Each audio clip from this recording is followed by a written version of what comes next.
ஓம் நமச்சிவாய. திருச்சிற்றம்பலம். சிவாய நமக. சிவசிவாய நமக. நல்லதே நடக்கட்டும். உண்மையில் உங்களுக்கு ஒரு எதிரி உண்டு எனில் உள்ளத்தில் எழும் ஒழுங்கற்ற எண்ணமே என்பதில் நீங்கள் கவனம் செலுத்துங்கள்.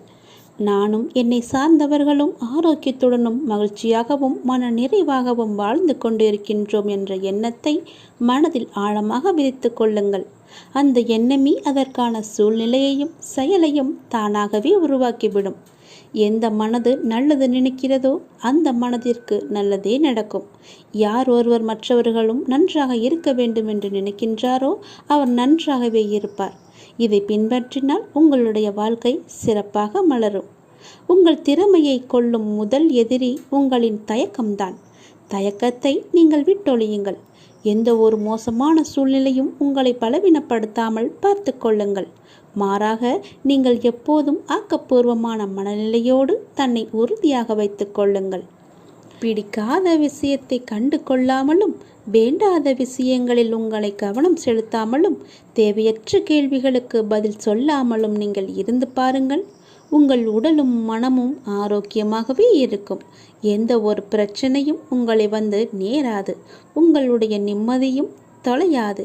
நீங்கள் எப்பொழுதும் சந்தோஷமாகவே இருக்கலாம். எந்த ஒரு பிரச்சனையுமின்றி மகிழ்ச்சியாகவே வாழலாம்.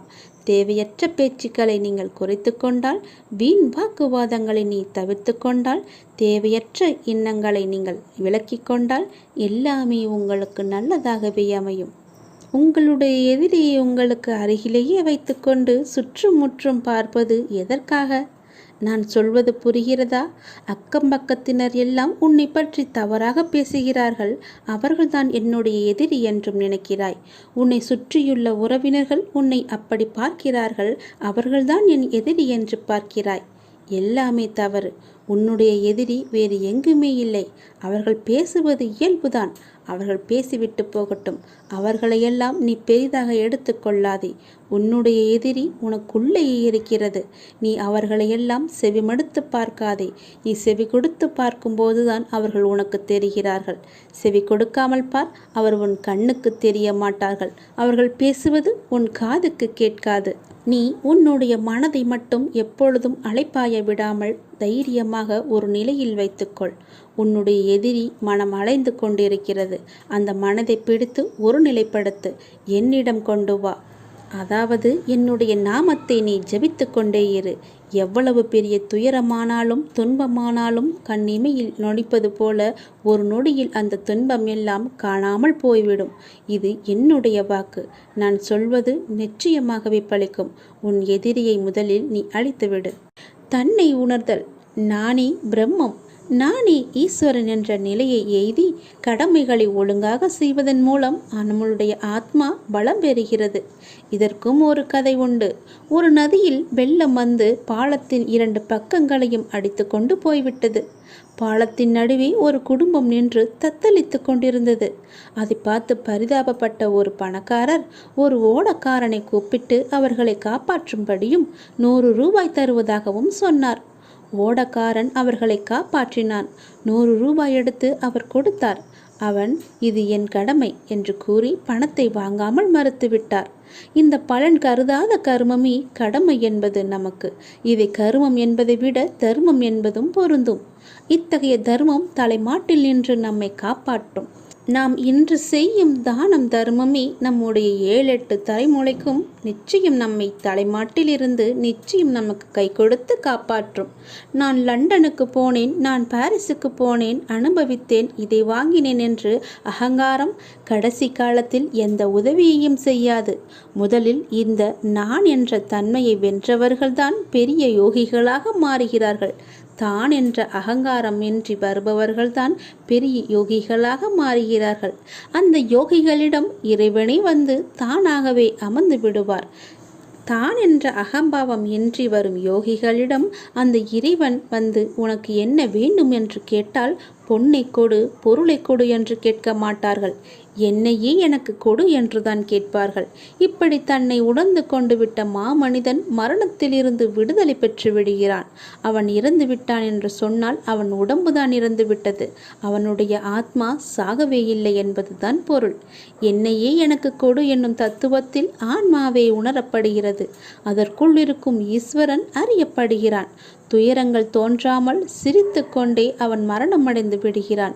அதாவது அவன் உடம்பு அழிந்து விடுகிறது. இந்த ஆன்மா யோகத்தை மிக ஆழமாக நமது சித்தர்களும் முனிவர்களும் ரிஷிகளும் சிந்தித்திருக்கிறார்கள். இமயமலையில் குடி புகுந்தவன் மாத்திரை வாங்குவதற்காக மருத்துவரை பார்த்ததுண்டா? ஆன்மாவை உணர்ந்து கொண்டவன் பிறரிடம் கேட்டு தெரிந்து கொள்ள என்ன இருக்கிறது? அவனுக்கு சொல்வதற்கு தான் பிறரிடம் என்ன இருக்கிறது? அவன் ஆதியிடுமே ஒடுங்குகின்றான். அவனே அவனுக்குள் இருந்து அவனின் எல்லாவற்றுமாக நிறைவேற்றுகிறான். இதில் யார் யாரிடம் கையேந்துவது? அனைத்தும் அவனாகவே இருந்து அவனின் இயக்கமாக இருக்கும்போது அவனாகவே உணர்ந்தவன் உடனுக்குடன் உயர்வு பெறுகிறான். உணராதவன் காலம் தாழ்த்தி தெளிவு பெறுகிறான். இங்கே பற்றின்மை என்பது மிகவும் அவசியமாகிறது. அவன் நம்மினுள் நிறைபெற உணர்ந்து அவரிடம் சரணடையுங்கள். நல்லதே நடக்கும் உங்களுக்கு. என்னை கீழே தள்ளி அள வைத்து வேடிக்கை பார்த்தவர்கள் மத்தியிலே என்னை உயர வைத்து தூக்கி அழகு பார்ப்பவர்தான் என்ன நம்பிக்கை வைத்திருக்கிறாய். நான் சொல்வதை எல்லாமே கேட்டுக்கொண்டுதான் இருந்தாய். ஆனால் இப்போது சமீப காலமாக என்னை நீ அலட்சியப்படுத்தினாய். அன்றே கூறினேன், நீ அலட்சியம் செய்தாய். இன்றாவது நீ கேட்பாய் என்று நான் உனக்கு வந்திருக்கிறேன் உன்னிடம் ஒரு செய்தி சொல்ல. இது உனக்கான கடைசி வாய்ப்பு. நான் சொல்வதை கேள். தேவையின்றி அச்சம், பயம், பதற்றம் அடைவதை விட்டுவிட்டு உங்களையும் உங்களை சார்ந்தவர்களையும் சமூகத்தையும் மகிழ்வோடு வைத்திருங்கள். சிலர் எப்போதாவது பதற்றமும் பயமும் அடைகின்றனர். சிலர் அனைத்து விஷயத்திலுமே பதற்றம் அடைகின்றனர். ஆக மொத்தத்தில் இந்த பயம், அச்சம், பதற்றம் ஆகியவை எல்லாமே நம்மை கீழே இழுக்கும் சக்திகளாகவே எப்போதுமே இருந்து வருகிறது. பயமான அல்லது இக்கட்டான சூழ்நிலைகள் இருக்கும்போது நாம் எல்லோருமே பதற்றம் அடைந்திருப்போம். இது இயற்கைதான். அதே சூழ்நிலைகள் நமக்கு பழகும்போதோ மாறும்போதோ அல்லது அதிலிருந்து விலகும் போதோ பதற்றமும் பயமும் நம்மை விட்டு போய்விடுகிறது. இக்கட்டான சூழ்நிலையில் இருந்து விலகிய பின்னும் பதற்றம் தொடர்ந்தே நீடித்தால், சட்டென காரணமில்லாமல் ஏற்பட்டாலோ அல்லது அதன் வீரியம் அதிகரித்தாலோ அல்லது அன்றாட வாழ்க்கை முறையில் பெருமளவில் பாதித்து உடல் மன நலக்கேடுகளை விளைவிக்கிறது. இருந்த போதிலும் ஓரளவு பதற்றம் நல்லதுதான். நமக்கு அன்றாட வாழ்க்கைக்கும் அவசியமானதும் கூட. இது எதிர்பாராத விபத்திலிருந்தோ தாக்குதலிலிருந்தோ நம்மை காப்பாற்றுவது மட்டுமின்றி கவனத்துடன் இருக்க செய்து வேலைகளை திறம்பட செய்ய உதவுவதுடன் சிக்கல்களை சமாளிக்க தூண்டுகோலாகவும் இது இருக்கிறது.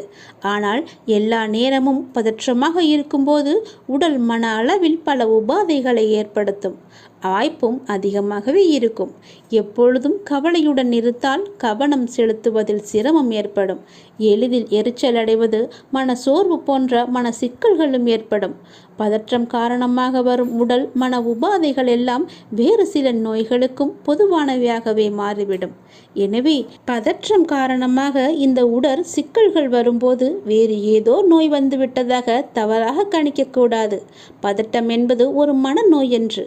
ஆனால் அதை தொடக்கத்திலேயே நாம் கிள்ளி எறிய மறுத்தால் அது மனநோய்க்கு வித்தாகிவிடக்கூடும். உடல் அளவிலும் மனதளவிலும் ஏற்படும் பதற்றத்தின் அறிகுறிகள் எந்த விதமான சூழ்நிலையில் ஏற்படுகிறது, எவ்வளவு நேரம் நீடிக்கிறது, எப்படி சரியாகிறது என்பதில் கவனம் செலுத்த வேண்டும். எப்பொழுதும் தளர்வு நிலையில் இருப்பது, உங்களுக்கு ஏற்படும் மன உளைச்சல், மன அழுத்தத்தின் காரணம் அறிந்து திறம்பட சமாளிப்பது பதற்றத்தை சரி செய்ய உதவும். மெல்லிய இசையை ஒலிக்கவிட்டு கண்களை மூடி இசையினையும் உங்கள் சுவாசத்தையும் மட்டும் கவனித்தவாறு அமர்ந்திருங்கள். நடப்பயிற்சி, உடற்பயிற்சி, விளையாட்டு, யோகா போன்றவற்றையும் பதற்றம் தணிக்க பெருமுதவும் காரணிகளாக இருக்கிறது. மிகையாக நகைச்சுவை நூல்கள், தன்னம்பிக்கை அளிக்கும் நூல்கள், பொது அறிவை மேம்படுத்தும் நூல்கள் அல்லது இவை தொடர்பான வலைத்தளங்களை நீங்கள் பார்வையிடுங்கள். பதற்றம் தொடர்ந்து அதிகமாக இருந்தால் நீங்கள் மருத்துவரை சென்று அணுகக்கூட நேரிடும். மருத்துவர்கள் தவிர மனத்தத்துவ மருத்துவரையும் அணுகி ஆலோசனை பெறுங்கள். இல்லையென்றால் நான் சொல்வதை நீங்கள் கேட்டு அதன்படி நடந்து கொள்ளுங்கள். என்னை நீ அலட்சியம் செய்கிறாய், அதனால்தான் இவ்வளவும் உனக்கு. இன்றாவது நீ கேள், நான் சொல்வது போல செய். இதுதான் உனக்கான கடைசி வாய்ப்பாக நான் சொல்கிறேன். இன்றோடு உன் போராட்ட வாழ்வுக்கு முடிவுக்கு வந்துவிடும். நீ கவலையப்படாதே. இதை நீ ஒரே ஒரு முறை கேட்டால் என்றால் உன்னுடைய வாழ்வு இன்பமயமாக மாறும். உன் போராட்டம் எல்லாமே முடிவுக்கு வந்துவிடும். இது என்னுடைய சத்திய பிரமாணம். நீங்கள் முன்னேறுங்கள். கடவுள் மீதும் நம்பிக்கை வையுங்கள். உங்கள் மீதும் நம்பிக்கை வையுங்கள். எல்லாம் என் நன்மைக்கே நடக்கிறது என்று நம்பிக்கையுடன் சொல்லுங்கள். நம்பிக்கையுடன் உங்களுக்கு நீங்களே நினைவுபடுத்திக் கொள்ளுங்கள். தெய்வீக திட்டத்தில் அளவற்ற புத்திசாலித்தனம் இருக்கிறது. கடந்த காலத்தை பற்றி தொடர்ந்து யோசிக்காதீர்கள். எதிர்காலத்தை பற்றி அதிகமாக நீங்கள் கவலைப்படாதீர்கள். நடப்பது எல்லாம் நன்மையாகவே நடக்கும். அதனுடைய போக்கிலேயே நடக்கும். எதிர்காலத்தை பற்றி நினைத்து கொண்டு நிகழ்காலத்தை நீங்கள் வாழ விட்டு மறந்து விடாதீர்கள். நிகழ்காலத்திலேயே நீங்கள் வாழ்ந்து விடுங்கள். உங்கள் விதிக்கு நீங்களே சிற்பியாக இருங்கள். எப்போதும் நேர்மையாக சிந்தித்து சிறந்த சுய முயற்சியை நீங்கள் மேற்கொள்ளுங்கள். தனக்கு உதவி செய்பவர்களுக்கு கடவுள் நிச்சயம் உதவுவார். நீங்கள் நேர்மையுடன் மனதில் எந்த ஒரு தவறான குறிக்கோளும் இல்லாமல் செய்யும் முயற்சிகள் அனைத்துமே வெற்றி பெறும். எல்லா வளங்களும் தானாகவே ஒன்றின் பின் ஒன்றாக உங்களை நோக்கி வரும். உங்களுடைய துன்பத் துயரங்கள் எல்லாமே தானாகவே பனி போல ஓடிவிடும். அன்பு, பணிவு மற்றும் இரக்கத்துடன் உங்கள் வாழ்க்கையை நீங்கள் முழுமையாக வாழுங்கள். உங்கள் வாழ்க்கையை தலைச்சிறந்த படைப்பாக்குங்கள். உங்கள் வாழ்க்கையை பற்றி எல்லோரும் பேசும்படி செய்யுங்கள். அவர் எவ்வளவு கஷ்டப்பட்டு முன்னேறி வந்திருக்கிறார், அவரை போல எல்லோரும் இருக்க வேண்டும் என்று ஊரார் பேசும்படி மெய்ச்சித்து வாழ பாருங்கள். நேர்மையுடன் நீங்கள் முயற்சி செய்யுங்கள். உங்களுடைய முயற்சி எல்லாமே தானாகவே வெற்றி பெறும். அந்த வெற்றியிலிருந்து தான் உன்னுடைய வாழ்வும் வளம் பெறும். உன்னுடைய வாழ்க்கையில் பலவிதமான நல்ல நல்ல மாறுதல்கள் எல்லாம் ஏற்படும். பல விதங்களில் உனக்கு எல்லாமே நல்லதாகவே நடக்கும். பல வழிகளில் உனக்கு பணமும் கிடைக்கும். அந்த வெற்றியை நோக்கி நீ சென்று கொண்டே இரு. நீ மற்றவர்களுக்கு உன்னால் முடிந்த தான தர்மங்களை செய்யும்போது கடவுள் உன்னுடனேயே தானாக வந்து விடுவார். யாரும் கேட்காத போது நீயாக சென்று உதவு. அவரின் கஷ்டம் அறிந்து அவருக்கு நீ உதவிப்பார். கடவுள் உன் கஷ்டம் அறிந்து உனக்கு உதவ முன்னோக்கி வருவார். அவரே எல்லா பிரச்சனையையும் தீர்த்து வைப்பார். உன்னால் முடிந்த உதவியை மட்டும் எல்லோருக்கும் செய்துவிடு. இன்றோடு உன் போராட்ட வாழ்வு எல்லாமே ஒரு முடிவுக்கு வரும் என்று சொன்னேன் அல்லவா? அது சத்தியமாகவே நடக்கும். என் மீது சத்தியமாகவே நடக்கும். இதை நீ ஒரு முறை கேட்டு அதன்படி நடந்து கொள். எல்லாமே உனக்காக சொல்லப்பட்டது. உன்னுடைய பிரச்சனைக்காக, தீர்வுக்காக சொல்லப்பட்டது. இதை நீ செய், நல்லது நடக்கும். ஆர்வமும் சிந்தையும் உள்ள பக்தர்களின் விருத்தியில் நான் இருந்து கொண்டே அவர்களின் தொன்று தொட்டு இருக்கும் அடர்ந்த அஞ்ஞானமாகிய இருளை என்னுடைய கருணையினால் மிக்க ஒளியுடன் விளங்கும் விவேகம் என்னும் ஞான தீபத்தினால் முற்றும் நாசமடையும்படி நான் செய்வேன் என்று நீ உணர்ந்து கொள். நல்லது ஒன்றை அடைய வேண்டுமென்ற சிரத்தை ஒருவனுக்கு இருந்தாலே அவனிடம் இறைவன் குடிக்கொண்டிருக்கிறான் என்று பொருள். இல்லையென்றால் அவனுக்கு மேற்கொண்டு என்ன செய்ய வேண்டும் என்பது கூட தோன்றாமல் இருக்கலாம். ஆதலால் நாம் செய்யும் ஒவ்வொரு செயலின் பின்னணியிலும் இறைவன் இருக்கிறான் என்று நம்புபவனுக்கே பிரபஞ்சமும் அதன் இயக்கங்களும் ஒவ்வொன்றாக புரிய வரும். அது மட்டுமல்லாது அண்டத்தில் உள்ளதுதான் பிண்டமாகிய நம்முள்ளும் இருக்கிறது என்ற இறுதி உண்மையும் உனக்கு தெரிய வரும். செய்யும் தொழிலே தெய்வம் என்று அப்படி செயல்புரிபவனுக்கு தொன்று தொட்டு விளங்கும் அறியாமை என்னும் இருளை போக்கி ஞானத்தை நான் வழிய வந்து தந்துவிடுவேன் என்று பகவான் கிருஷ்ணன் நமக்கு உத்தரவாதம் தந்திருக்கிறார். அந்த ஞானம் அடைந்தவனுக்கு வேறு எந்த பாதையிலும் செல்வதற்கு தோன்றாது. அவருடைய பாதத்தையே அவர் பிடித்து கொள்வார்கள். தன்னுடைய மனப்போக்கை மாற்றுவதால் தன்னுடைய வாழ்க்கையை மாற்ற முடியும் என்று கண்டுபிடிப்புதான் என் தலைமுறையின் மாபெரும் கண்டுபிடிப்பும். எதிர்த்து சண்டையிடுவதற்கு அதிக புத்திசாலித்தனம் தேவையில்லை. புரிந்து கொண்டு விட்டு கொடுப்பதற்கு தான் அதிக புத்திசாலித்தனம் தேவைப்படுகிறது. அனுசரித்து போவதும் அமைதியாக இருப்பதும் மனித வாழ்க்கையின் நிம்மதிக்கான முக்கியமான மந்திரம். நெற்றியை காயப்படுத்துவதை விட முதுகை வளைத்துச் செல்வது எவ்வளவு நல்லது. பேசுவது திறமையல்ல, தனது பேச்சால் யாருக்கும் எந்த பாதிப்பும் வராமல் பேசுவதே திறமை. கோபத்தில் ஒரு முறை விட்ட வார்த்தைகளை மறுமுறை சரி செய்ய முடியாது. அப்படி முயன்றால் அது ஓட்டையான குடத்தில் தண்ணீர் நிரப்புவதற்கு சமம். நல்ல புரிதல் உள்ளவர்களுக்கு சொல்ல தேவையில்லை. புரியாதவர்களுக்கு எவ்வளவு சொல்லியும் பயனில்லை. ஒரு இடத்தில் எப்படி பேச வேண்டும் என்று கற்றுத்தர நிறைய பேர் இருக்கிறார்கள். ஏன் பேசாமல் இருக்க வேண்டும் என்று கற்றுத்தர வாழ்க்கை மட்டுமே நமக்கு இருக்கின்றது. நல்லதை கூட சில இடங்களில் பேசாமல் இருப்பதே நமக்கு நல்லதுதானே. காரணமின்றி ஒருவன் உங்களை அவமானப்படுத்துகிறான் என்றால் உங்கள் பாவத்தை அவர்கள் மொத்தமாக குத்தகை எடுப்பதற்கு நிகர். உமக்கு சுபிட்சம் கிடைக்கப் போகிறது என்ற அர்த்தம். அவர்களுக்கு பெரும் கேடு கிடைக்கப் போகிறது என்று நீ புரிந்து கொள். அவர்கள் உன்னை அவமானப்படுத்தினால் சந்தோஷமாகவே அதை எடுத்துக்கொள். அவர்களுக்கு கெட்ட காலம் ஆரம்பித்து விட்டது என்று நீ புரிந்து கொள். உங்களை எவர் புரிந்து கொள்ளாவிட்டாலும் பரவாயில்லை. உங்கள் வழிகளில் நீங்கள் உண்மையாக இருங்கள். எந்த துயர் வந்தாலும் அத்துயரை போக்கி புத்துயிர் அருளும் இறைவன் உங்களோடு எப்போதுமே இருக்கிறார். ஆகவே நீங்கள் எதற்குமே பயம் கொள்ளாதீர்கள். மழையளவு துயர் வந்தாலும் மாமருந்தாய் காத்து நிற்பவன் இறைவன் ஒருவனே என்பதை நீங்கள் உணர்ந்து அவரிடம் நம்பிக்கை கொள்ளுங்கள். அவரே எல்லாவற்றையுமே பார்த்து கொள்வார். மிக பெரிய ஆபத்திலிருந்து உன்னை காப்பதற்காகத்தான் இவற்றை எல்லாமே நான் சொல்கிறேன். நான் சொல்வது உன்னுடைய நலனுக்காக. நான் சொல்வதை தவறாமல் கேட்டு அதன்படி நடத்துக்கொள். சந்தனத்தின் வாசனை திரவியம் அதை தேய்த்தால்தான் காற்றில் பரவுகிறது. ஒரு ரத்தினத்தை வெட்டி மெருகூட்டும் போது அதன் பளபளப்பும் மதிப்புமே அதிகரிக்கும். வெடி உலைகளில் தங்கத்தின் மினுமினுப்பு அதிகரிக்கும். துன்பத் தீயில் இருந்து கண்ணீர் சிந்தும் போதுதான் மனிதன் சுத்திகரிக்கப்படுகிறான். உண்மையில் கண்ணீர் உருகிய மென்மையான இதயத்தை குறிக்கிறது. கடவுளின் முன்னிலையில் ஆனந்த கண்ணீர் வருகிறது. கடவுள் அமைதியாக இருந்தால் வருந்துதல், குற்ற உணர்வு மற்றும் வலி ஆகியவற்றால் நமக்கு கண்ணீர் வழிகிறது. கண்ணீரை உடல் சுத்தப்படுத்தி கண்கள் பிரகாசமாக்கும் என்று மருத்துவர்கள் கூட சொல்கிறார்கள். இதயத்தின் ஆழத்தில் மறைந்திருக்கும் எதிர்மறை எண்ணங்களை துடைத்து மனிதனை உண்மையான உன்னதமாக்கும் என்று கவிஞர்களும் கூறுகிறார்கள். உண்மையில் கூறப்போனால் கடவுள் அருளிய கண்ணீர் ஒரு அற்புத மருந்தை போல மனித மனதை சுத்தப்படுத்தி தூய்மையாக்கி அழகுபடுத்தி மேம்படுத்துகிறது. நெருக்கடியான நேரத்தில் மட்டுமல்ல, எல்லா சந்தர்ப்பங்களிலும் எல்லா இடங்களிலும் நாம் கடவுளின் நாமத்தை ஜபிக்க வேண்டும். வாழ்க்கையின் இடர்களை சமாளிக்க கடவுள் நமக்கு ஒரு திடமான மனதை கொடுத்திருப்பார். துன்பம் இன்பம் இரண்டுமே இறைவனால் கொடுக்கப்பட்டவைதானே. எனவே இரண்டையுமே நாம் ஏற்றுக்கொள்ளதானே வேண்டும். இன்பம் வரும்போது நாம் ஏற்றுக்கொள்ளும் போது துன்பத்தை மட்டும் ஏன் தள்ளிவிட வேண்டும்? துன்பத்தை கொடுக்க தெரிந்த இறைவனுக்கு அதை போக்க வழி சொல்லித்தர மாட்டாரா? நீ கவலைப்படாதே. கண்ணீரையும் புன்னகையையும் இறைவனின் பரிசாக நீ கருத வேண்டும். ஒளியின் முக்கியத்துவம் இருளில்தான் தெரியும். நீண்ட மணி நேர கடின உழைப்புக்கு பிறகுதான் ஓய்வின் மதிப்பை நம்மால் உணர முடியும். உழைத்து உழைத்து பார், ஒரு நிமிடமாவது உட்கார்ந்தால் தேவலாம் என்று உன் மனதுக்கு தோன்றும் அல்லவா? அப்படித்தான் இதுவும். துக்கத்தால் துன்பப்படும் போது இன்பம் என்னவென்று நமக்கு தெரியும். நமது பாவங்களை கழுவி பிரச்சனைகளிலிருந்து நம்மை சுத்திகரிக்கும் அப்பாவிற்கு நாம் எப்படி நன்றி இல்லாதவர்களாக இருக்க முடியும்? நாம் அவருக்கு நன்றி கூறிக்கொண்டே தான் இருக்க வேண்டும்.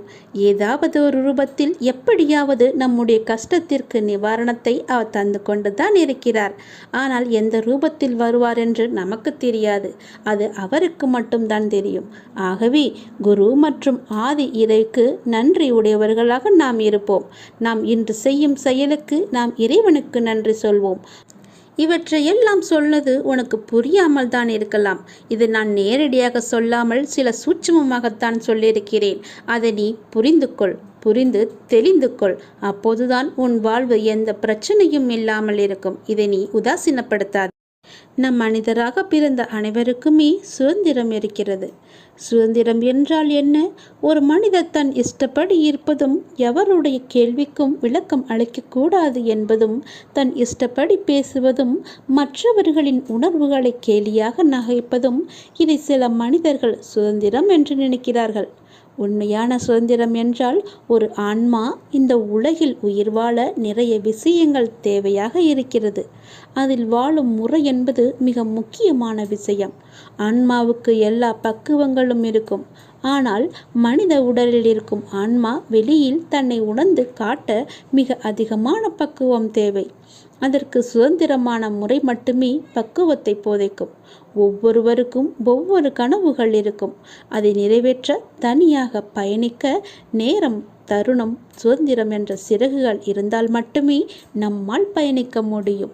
ஒரு குழந்தையாய் ஒரு ஆன்மா இருக்கும்போது, அது எழுந்து நடக்க பயிலும் போது பெற்றோர்கள் சொல்லிக் கொடுக்கிறார்கள். அந்த குழந்தை தன் கால்களால் முயன்று நடக்கும். அப்போது குழந்தை நடக்கட்டும் என்ற சுதந்திரத்தை கொடுப்பார்கள். அப்போது தன்னால் முயன்று எழுந்து நடக்க முடியும் என்ற எண்ணத்தில் நாளடைவில் அது இன்னும் அதிகமாக வேண்டும் என்று எண்ணுவார்கள். இதை வாங்கி தருகிறேன், அதை வாங்கி தருகிறேன் என்று கூறுவதை காட்டிலும் உன் சொந்த கால்களில் நின்று நிறைவேற்று என்று சொல்லுங்கள். உனக்கான சுதந்திரமாகவும் உனக்கான வழிகாட்டியாகவும் வருவேன் என்று எடுத்துக்காட்டாய் விளங்கும் தருணம் அது. அந்த ஆன்மா தன் சிறகுகள் மூலம் பறந்து தனக்கென்று உருவாகும் வழிகளை பார்க்கும். அப்போது நிறைய சஞ்சலங்களும் எதிர்மறை எண்ணங்களும் தோன்றும். அப்போது கலங்கரை விளக்கமாயிருக்க சில பக்குவப்பட்ட ஆன்மாக்கள் உங்களுக்கு வழிகாட்டுதல் வேண்டும். அப்படி ஒரு சமயத்தில் நீ என்னை சந்தித்தாய்.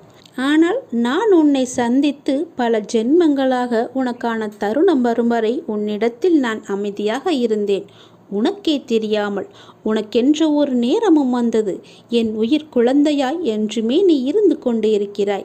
நீ படகில் பயணிக்கும் கடலில் என் பாதுகாப்புடன் செல்கிறாய். உனக்கென்ற சுதந்திரம், உனக்கான கனவு.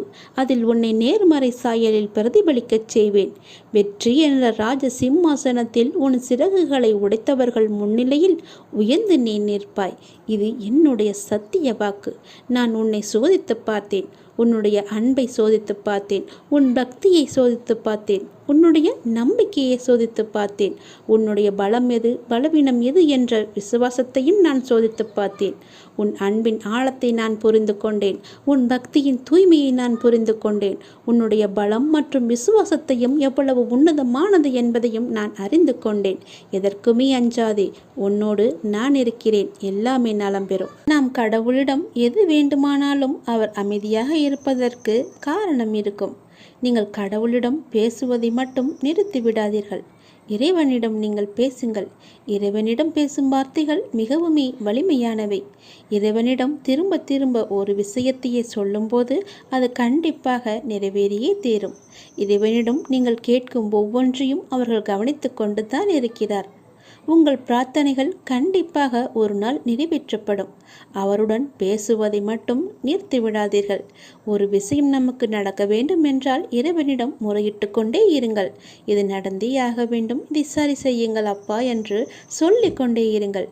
நிச்சயமாகவே அவர் உங்கள் பிரார்த்தனையை நிறைவேற்றி தருவார். நம்பிக்கையோடு இருங்கள். அவர் தருவார் என்ற நம்பிக்கையோடு இருங்கள். நம்பிக்கை இருந்தால் அந்த வானமும் நமக்கு வசப்படும். இந்த பிரபஞ்சத்தையே ஆளும் மிகப்பெரிய சக்தி உங்களது தேவைகளையும் கண்டிப்பாக நிறைவேற்றும். இறைவனால் நிறைவேற்ற முடியாத அளவிற்கு பெரிய பிரார்த்தனைகள் எதுவுமே கிடையாது. அவர்தான் அந்த பிரச்சனையை உருவாக்கியவர். உருவாக்கியவருக்கு பிரச்சனையை தீர்க்க தெரியாதா? உங்களுக்கு தேவையானதை கண்டிப்பாக அவர் வழங்கிக் கொண்டே இருப்பார். அதை யாராலும் தடுக்க முடியாது. இதுவரை இறைவன் கொடுத்ததற்கு இனி கொடுக்க போவதற்கும் என அனைத்துக்குமே நீங்கள் நன்றி சொல்ல வேண்டும். நன்றி சொல்ல மறவாதீர்கள். உங்களை கைப்பிடித்து வழி நடத்தி கொண்டிருக்கும் சக்தியை முழுமையாக நம்புங்கள். நீங்கள் யார் மீது ஒருவர் மீது நம்பிக்கை வைத்திருக்கிறீர்களோ அது முழுமையான தூய மனதுடன் கூடிய நம்பிக்கையாக இருக்க வேண்டும். எது செய்தாலும் அசைக்க முடியாத நம்பிக்கையாக இருக்க வேண்டும்.